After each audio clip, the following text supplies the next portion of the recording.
बहुत समय पहले राजा दशरथ अयोध्या साम्राज्य पर शासन किया करते थे। हालांकि राजा की 3 पत्नियां थीं, फिर भी उनकी कोई संतान नहीं थी।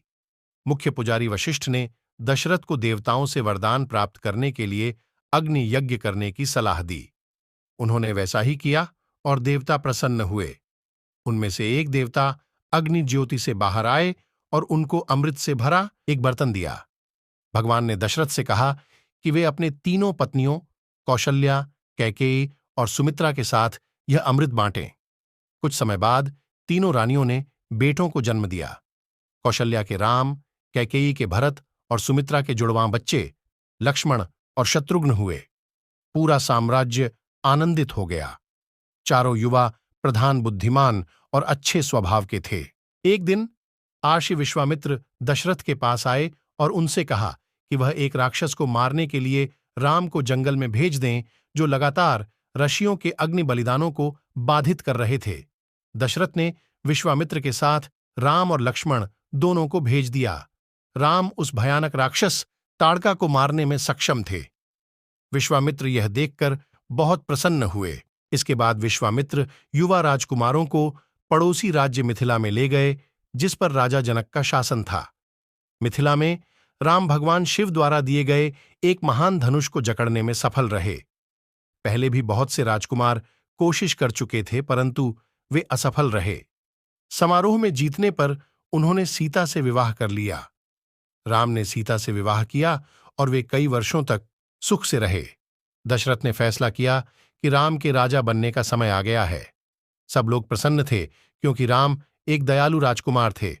हालांकि कैकेयी की नौकरानी मंथरा खुश नहीं थी।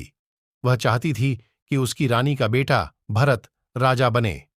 मंथरा ने कैकेयी के मन में राम के खिलाफ विष भर दिया। उसने दशरथ से उन 2 वरदानों को मांगने का वादा किया था। कैकेयी ने दशरथ से भरत को राजा बनाने और राम को 14 वर्ष के लिए जंगल भेजने को कहा।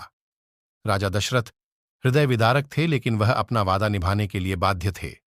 सीता और लक्ष्मण के साथ राम बिना किसी हिचकिचाहट के जंगल में चले गए। पूरा साम्राज्य शोकग्रस्त था। यह सब दशरथ से देखा नहीं गया और उनकी तुरंत मृत्यु हो गई। वह राम को वापस मां के गलत अयोध्या लाने के लिए जंगल में गए। जब उन्होंने इनकार कर दिया तो भरत ने राम की खद्दाऊ ले गए और उन्हें सिंहासन पर बिठाया। उन्होंने कहा कि वह राम के लौटने तक शासन करेंगे।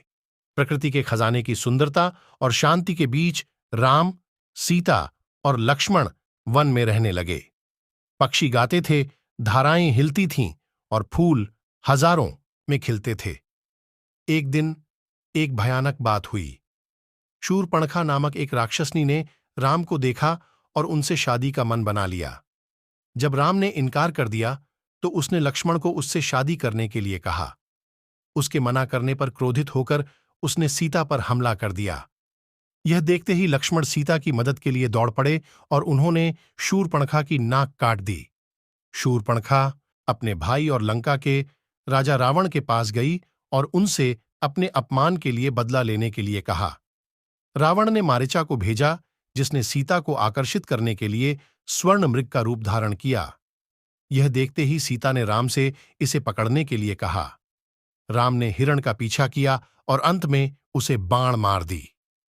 मारीचा के मरने के बाद रावण ने उसके जादू का इस्तेमाल किया और राम की आवाज में लक्ष्मण को बुलाया। राम की आवाज सुनकर सीता डर गई और लक्ष्मण को उनकी मदद करने के लिए भेजा।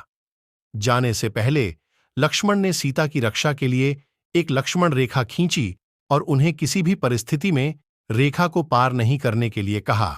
जैसे ही लक्ष्मण राम को बचाने गए, रावण आर्षि के रूप में सीता के सामने प्रस्तुत हुए। जब सीता ने उन्हें बताया कि वह उन्हें खाना देने के लिए रेखा पार नहीं कर रही है, तो वह नाराज हो गए। उसे क्रोधित देखकर सीता लक्ष्मण की चेतावनी को भूल गई और रेखा पार कर गई। जैसे ही सीता ने रेखा पार की, रावण ने उसे पकड़ लिया और लंका की ओर उड़ा ले गया। उसके रोने की आवाज सुनकर जटायु चील के राजा ने उसकी मदद करने की कोशिश की, लेकिन रावण ने उसे बुरी तरह घायल कर दिया। राम और लक्ष्मण सीता की खोज में निकल पड़े। जटायु ने उन्हें बताया कि रावण द्वारा सीता का अपहरण किया गया था। उनके रास्ते में राम ने राक्षस को मारकर उन्हें मुक्त करने के लिए कबंध को मार डाला। राक्षस ने उन्हें सुग्रीव से मिलने की सलाह दी, जो सीता को खोजने में राम की मदद कर सकते थे। उन्होंने दानव की सलाह ली और सुग्रीव से मुलाकात की। सुग्रीव ने राम को अपने भाई बाली का वध करने कहा, जो सुग्रीव को बहुत परेशान करने लग गया था। यहां तक कि बाली ने सुग्रीव की पत्नी को भी उससे छीन लिया था। सुग्रीव की कहानी सुनने के बाद राम बाली का वध करने के लिए तैयार हो गए। राम ने बाली को हराया और सुग्रीव वानर राजा बने। अपना वादा निभाते हुए सुग्रीव ने अपने प्रमुख हनुमान और उनकी पूरी सेना को राम और लक्ष्मण की मदद करने के लिए कहा। राम ने सीता की खोज में हनुमान को भेजा। हनुमान ने सीता को रावण के महल के एक बगीचे में पाया। उन्होंने माता सीता को राम की अंगूठी दी और कहा कि वह आ और उन्हें जल्द ही छुड़ा लेंगे। रावण का सिपाही हनुमान को पकड़कर रावण के पास ले गया। तब हनुमान ने रावण से सीता को मुक्त करने के लिए कहा, लेकिन रावण ने मना कर दिया। उन्होंने हनुमान को पकड़ लिया और उनकी पूंछ में आग लगा दी।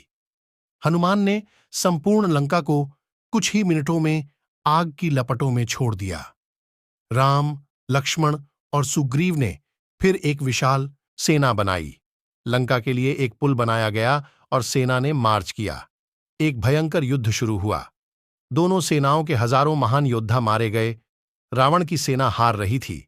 उसने अपने भाई कुंभकर्ण को बुलाया, जिसे एक बार में 6 महीने तक सोने की आदत थी। खाने का एक पहाड़ खाने के बाद वह युद्ध के मैदान पर आतंकी हमले में दिखाई दिया। राम ने कुंभकर्ण का वध किया। इंद्रजीत, रावण का पुत्र, जो महान योद्धा था, वह अदृश्य होने की शक्ति रखता था। उसने लक्ष्मण को छल से तीर मारकर घायल कर दिया। लक्ष्मण तब तक बेहोश पड़े रहे जब तक हनुमान हिमालय से एक ऐसी जड़ी बूटी ले आए जिसने उन्हें पुनर्जीवित करने में मदद मिली।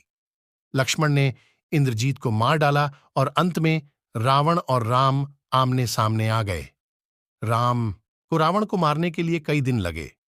राम ने देवताओं द्वारा दिए गए एक बाण का उपयोग किया एंड रावण का सर्वनाश कर दिया। अंत में राम और सीता एक हो गए। 14 वर्ष का वनवास समाप्त हुआ और वे अयोध्या लौट आए। सभी लोग आनंदित हुए और उनके दर्शन करने के लिए एकत्रित हुए। समारोह कई दिनों तक चला। राम और सीता संपूर्ण अयोध्या में समृद्धि और खुशी ले